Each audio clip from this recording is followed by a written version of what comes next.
Okay, Alhamdulillah ramai juga hari ini yang menderma dan insyaAllah semua sumbangan anda semua akan kita memberi kepada orang yang memerlukan.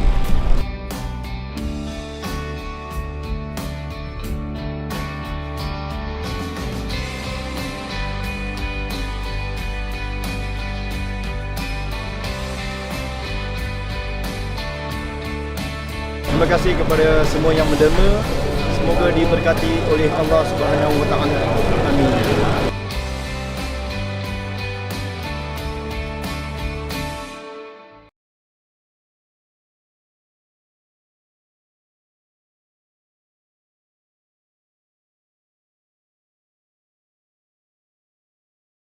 Bismillahirrahmanirrahim.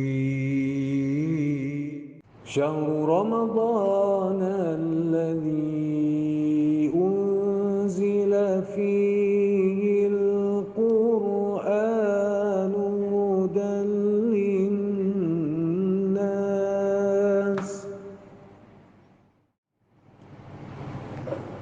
هدى للناس وبينات من الهدى والفرقان فمن شهد منكم الشهر فليصم ومن كان مريضا أو على سفر فعدة من أيام أخر يريد الله بكم اليسر ولا يريد بكم العسر ولتكملوا العدة ولتكبروا الله على ما هداكم ولعلكم تشكرون صدق الله العظيم.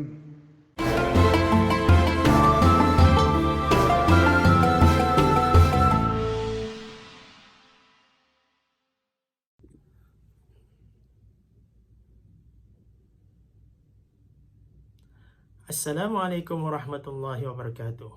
Alhamdulillahirabbil alamin wa bihi nasta'in ala umuri dunya din. Wassalatu wassalamu ala asyrafil mursalin sayyidina Muhammad wa ala alihi wa sahbihi ajmain wa ba'du. Sidang hadirin hadirat yang saya muliakan, selamat menonton rancangan Hubbul Quran, anjuran Persatuan Jamiah Singapura. Dan pada ketika ini, kita akan membicarakan satu topik atau tajuk yang baik untuk kita ketahui mengenai Al-Quran, yang mana kita tahu bahawa Al-Quran merupakan kitab yang sinonim dengan bulan Ramadan. Kerana Al-Quran diturunkan pada bulan Ramadan. Firman Allah Subhanahu wa taala, A'udzu billahi minasyaitonir rajim. Syahrul Ramadan alladzi unzila fihi al-Qur'an hudan lin-nasi wa bayyinatin minal huda wal furqan. Maksudnya, masa yang diwajibkan kamu berpuasa itu ialah pada bulan Ramadan, yang padanya diturunkan Al-Quran, menjadi petunjuk bagi sekalian manusia dan menjadi keterangan-keterangan yang menjelaskan petunjuk dan menjelaskan perbezaan antara yang benar dengan yang salah. Oleh itu, marilah kita sama-sama mengetahui bagaimana kitab-kitab Al-Quran, kitab-kitab Allah, terutama Al-Quran, diturunkan. Cara kitab suci diturunkan oleh Allah ada menerusi dua cara. Yang pertama, secara sekaligus, iaitu seperti kitab Zabur, kitab Taurat, kitab Injil. Yang kedua, secara berperingkat-peringkat, iaitu kitab Al-Quranul Karim.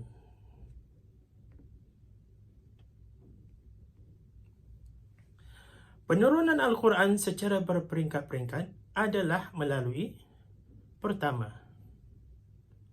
Peringkat pertama ialah daripada Allah ke Lauh Mahfuz, iaitu pada masa yang tidak kita ketahui. Peringkat kedua, iaitu daripada Lauh Mahfuz ke Baitul Izzah. Baitul Izzah ialah langit dunia. Ini diturunkan pada malam Lailatul Qadar, seperti mana firman Allah Subhanahu wa taala di dalam surah Al-Qadar, A'udzu billahi minasyaitonir rajim. Inna anzalnahu fi lailatul qadar. Dan seterusnya. Maksudnya, sesungguhnya kami menurunkannya, iaitu Al-Quran, pada malam Lailatul Qadar. Pada peringkat ketiga, daripada langit dunia kepada Nabi Muhammad sallallahu alaihi wasallam secara beransur-ansur melalui perantaraan malaikat Jibril selama lebih kurang 23 tahun. 13 tahun semasa di Mekah dan 10 tahun semasa beliau di Madinah. Ayat yang pertama yang diturunkan ialah ayat yang semasa beliau menyendiri di Jabal Nur pada 17 Ramadan, sebagaimana yang disepakati oleh qaul yang masyhur, iaitu ayat yang berbunyi, A'udzu billahi minasyaitonir rajim. Iqra bismi rabbikal ladzi khalaq. Khalaqal insana min 'alaq. Baiklah, apakah hikmah Al-Quran diturunkan secara beransur-ansur? Hikmah Al-Quran diturunkan secara beransur-ansur, bukan sekaligus, daripada langit dunia kepada Nabi Muhammad sallallahu alaihi wasallam, adalah untuk pertama, memudahkan umat Islam memahaminya, kerana ia berkaitan dengan peristiwa-peristiwa tertentu yang berlaku. Kedua, memudahkan tugas Rasulullah sallallahu alaihi wasallam menyampaikan ajaran Al-Quran dengan berkesan. Ketiga, menyenangkan para sahabat menghafaz ayat-ayat yang diturunkan. Tentunya kalau ayat itu diturunkan sekaligus dengan jumlah ayat yang begitu banyak, maka sukar bagi mereka untuk menghafaznya. Adapun kalau ayat itu diturunkan sedikit demi sedikit mengikut peristiwa-peristiwa yang berlaku, ataupun kerana soalan-soalan para sahabat, kemudian dapat jawapannya menerusi ayat-ayat Al-Quran, maka mudah bagi mereka untuk mengingati ayat tersebut. Dan keempat, bertepatan dengan pendekatan dakwah untuk mengelakkan berlakunya kejutan budaya kepada bangsa Arab ketika itu. Contohnya tentang pengharaman meminum arak. Maka ayat mengenai tentang pengharaman arak tidak berlaku sekaligus, tetapi berperingkat-peringkat. Tak silap saya ada 3 peringkat. Dan akhirnya arak diharamkan secara total. Kandungan Al-Quran. Berapakah kandungan ayat Al-Quran? Ayat Al-Quran mengandungi 30 juz, 114 surah, 6,236 ayat. Jadi kandungan Al-Quran adalah lengkap dan menyeluruh seperti yang ditegaskan oleh Allah Subhanahu wa taala dalam firman-Nya, "Wa nazzalna 'alaikal kitaba tibyanan likulli syai'." Maksudnya, dan kami turunkan kepadamu Alkitab, iaitu Al-Quran, untuk menjelaskan segala perkara. Oleh itu, apakah kesan beriman dengan Al-Quran? Tentunya, kita kalau nak buat sesuatu, kita mahu kesan tu ada pada diri kita. Jadi apakah kesan kita beriman, percaya dan mengamalkan apa yang terkandung dalam isi kitab Al-Quran? Beriman kepada kitab Al-Quran termasuk dalam rukun iman yang wajib diimani oleh setiap Muslim. Antara kesan orang yang beriman dengan Al-Quran ialah seperti berikut. Pertama, orang itu atau pembaca itu dapat memperolehi hidayat daripada Allah SWT. Dapat memperoleh petunjuk dengan membaca Al-Quran. Tentunya membaca bukan setakat membaca, tetapi membaca dengan adab, membaca dengan tadabbur, cuba memahami isinya. Kalau tak tahu, misalnya, pelajari dengan berguru, bertanya kepada orang yang faham. Dan kedua, mendapat rahmat dan keredaan Allah. Kerana apa? Kerana kalau kita membaca Al-Quran, ia beroleh rahmat, kasih sayang daripada Allah. Kerana Al-Quran merupakan kalamullah, seolah-olah kita berbicara dengan Allah SWT. Ketiga, memperolehi ketenangan jiwa. Bagi siapa yang merasa jiwanya tidak tenang, stres, depres dan sebagainya, maka sebaik-baik obatnya ialah dia membaca Al-Quran. Semasa dia membaca, dia cuba luahkan isi hatinya dengan Allah SWT. Kerana sebagaimana saya katakan, bagi sesiapa ingin berbicara, berhubung dengan Allah SWT, cara yang terbaik ialah dengan membaca Al-Quran. Dengan makna yang lain, Al-Quran merupakan kaunselor peribadi. Yang keempat, mendapat pahala yang berlipat ganda. Tentunya membaca Al-Quran, walaupun kita tak faham artinya, tetapi setiap huruf yang dibaca, Allah akan membalas dengan 10 kali ganda. Setiap satu huruf, 10 hasanah ataupun 10 pahala. Seperti kalau kita baca Alif Lam Mim. Alif Lam Mim dah kirakan Alif 10, Lam 10, Mim 10. Berarti kita dapat 30 pahala. Kalau kita baca Bismillahirrahmanirrahim, ada berapa huruf? Cuba teka. Ada 19 huruf.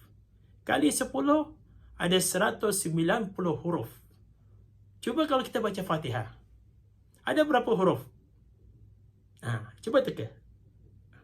Ada 516 huruf. Al-Fatihah saja. Kali 10, berapa? 5,160 pahala.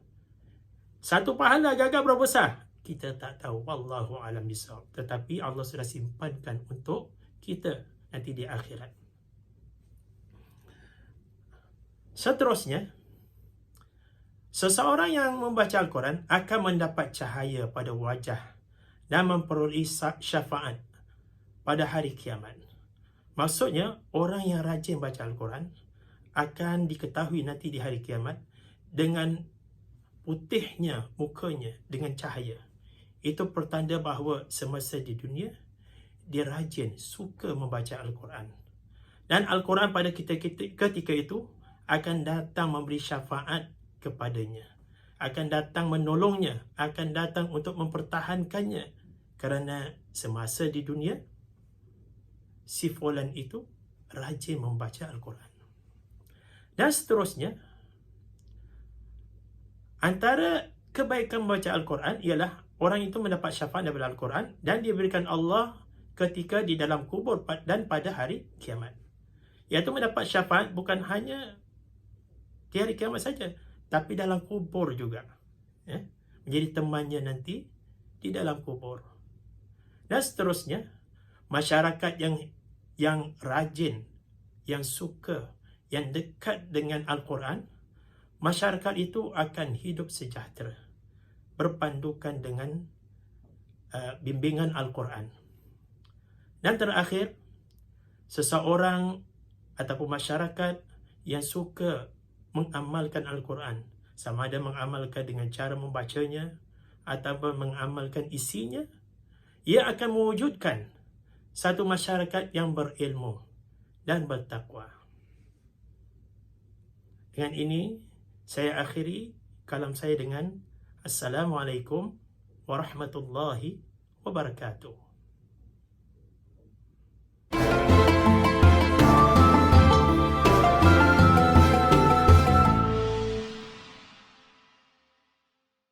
Ibu, apa di dalam sampul surat yang ibu bawa? Ibu hendak ke mana? Wang derma. Ibu hendak ke Jamiah untuk menderma. Jamiah kini ada khidmat menderma dalam talian. Lebih mudah dan selamat. Mari saya uruskan. Hulurkanlah derma anda bersama kami di Jamiah. Semoga mendapat ganjaran dengan apa yang anda hulurkan. Kami di Jamiah akan mengagihkan dengan cekap dan amanah kepada golongan yang layak. Lungsuri www.jamiah.org.sg untuk pembayaran dalam talian. Lama kita tak jumpa. Kau nak ke mana? Aku nak ke Jamiah untuk menderma. Wah, kau nampak semakin sihat. Syukur, doktor pun cakap begitu. Berkat suka menderma tu, aku pun nak ke Jamiah ni untuk menderma. Hulurkanlah derma anda bersama kami di Jamiah. Semoga mendapat ganjaran dengan apa yang anda hulurkan. Kami di Jamiah akan mengagihkan dengan cekap dan amanah kepada golongan yang layak. Lungsuri www.jamiah.org.sg untuk pembayaran dalam talian. Tahun ni, sudah lebih 30 tahun Haji Hussein menderma dengan Jamiah. Ini derma saya untuk tahun ini. Derma Tuan Haji Hussein tahun ni 2 kali ganda dari tahun lalu. Syukur, rezeki saya semakin bertambah. Hulurkanlah derma anda bersama kami di Jamiah. Semoga mendapat ganjaran dengan apa yang anda hulurkan. Kami di Jamiah akan mengagihkan dengan cekap dan amanah kepada golongan yang layak. Lungsuri www.jamiah.org.sg untuk pembayaran dalam talian. Allahu Akbar, Allahu Akbar, Allahu Akbar, Allahu Akbar. Ashhadu an la ilaha illallah.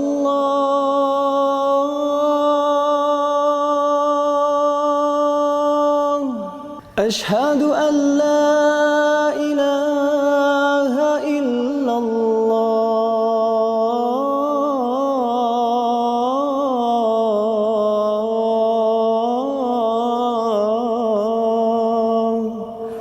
أشهد أن محمدا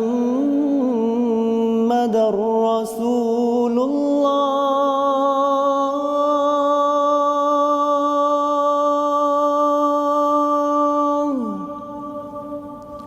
أشهد أن محمدا رسول الله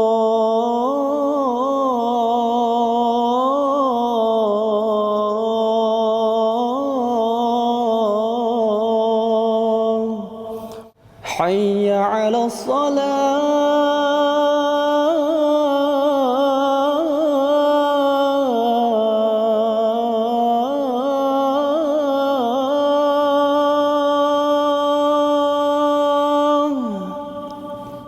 حي على الصلاة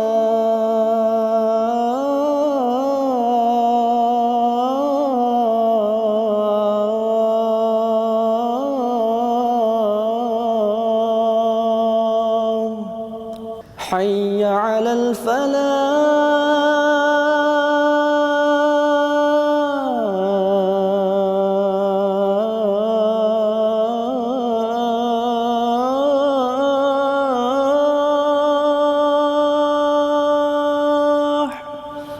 حي على الفلاح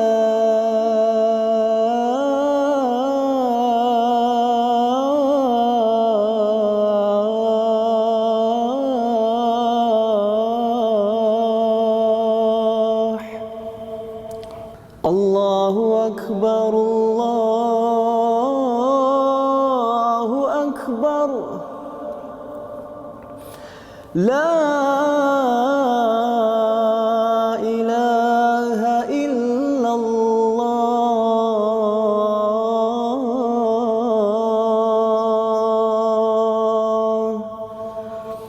اللهم رب هذه الدعوة التامة والصلاة القائمة آت سيدنا محمدا الوسيلة والفضيلة والشرف والدرجة العالية الرفيعة وبعثه مقاما محمودا الذي وعدته إنك لا تخلف الميعاد يا أرحم الراحمين.